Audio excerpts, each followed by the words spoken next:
Neftdən asılılıq məsələsini davam etdirmək istəyirəm. Elə ölkələr var ki, ümumiyyətlə onlar neft gəlirlərinin istifadəni dondururlar. Yəni gələcək nəsillərin istifadəsini saxlamaqdan ötürü.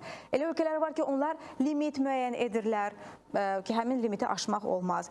Sizcə Azərbaycan, mən bilirəm ki, Azərbaycanda da neft strategiyasında bu sözlər yazılıbdır ki, biz istifadə edərkən mütləq gələcək nəsilləri də saxlamağa çalışmalıyıq və s. Sizcə hansısa bir dəqiq limit olmalıdırmı ki, neft gəlirlərinin büdcəyə transfer bu həddi aşa bilməz və olarsa sizcə bu limit nə qədər olmalıdır? Mən hesab edirəm ki, olmalıdır. Əvvəla qeyd edeyim ki, 2012-ci il büdcəsinin, yəni bunu daha sadə desək, 5 manatından 4 manatı neftin puludur. Yerdə qalan 1 manatı neftdən sektordan gələn puldur.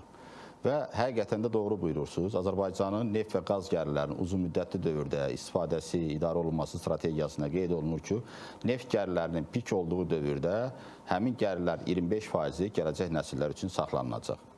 Biz hal-hazırda piki yaşayırıq. Hal-hazırda biz piki yaşayırıq və hal-hazırda həqiqətən demək olar ki, gəlirlərin yarısı xərclənib, yarısı qalıb. Çünki bizim hesablamalarımız göstərir ki, indiyə qədər söhbət oktyabrın 1-nə olan məlumata görə ölkəyə 61 milyard dollarlıq neft gəlirləri daxil olub və onun biz 29 milyard dollarını xərcləmişik, 32 milyard dollarını isə saxlayırıq. Mən hesab edirəm ki, neft pulu bölüşdürülməlidir, xərclənməyə də getməlidir, saxlanılmalıdır. Amma xərclənməyə gedən hissəni biz mütləq limitləşdirməliyik və bizim hesablamalar göstərir ki, bu 25% həcmində olmalıdır. Vətən, mənim yadıma gəlir, ilk dəfə transfer baş verəndə neft gəlirlərindən dövlət büdcəsində bu barədə qəzetlər də yazırdılar.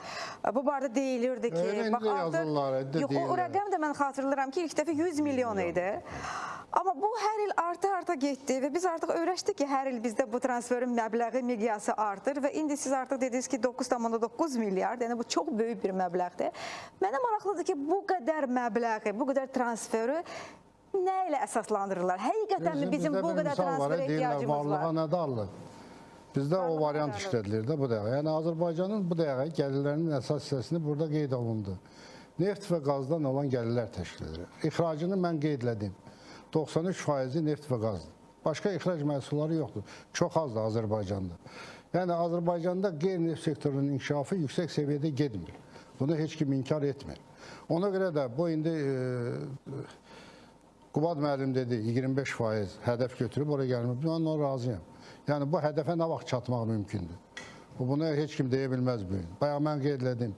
Azərbaycanın bu gün xaricdə saxlanan pullarının taliyə necə olacaq, bu gün onu heç kim deyə bilməz.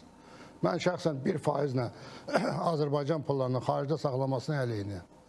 Çünki sən burada əhaliyə baxışda mənə 30%-nə, 20%-nə, 25%-nə kredit verirsən sahibkara, amma öz pulunu xaricdə saxlamısan 1%-nə oradan gəlir götürürsən. İldə sən 150 milyon, 200 milyon götür. Bu, belə götürəndə Azərbaycan üçün heç nədir. Yəni o pulları daha çox Azərbaycana cəlb eləmək lazımdır ki, Azərbaycanda biz heç olmasa bir 4-5 il ərzində qeyri-neft sektorunu inkişaf etdirək ki, o həddə gəlib çata bilək.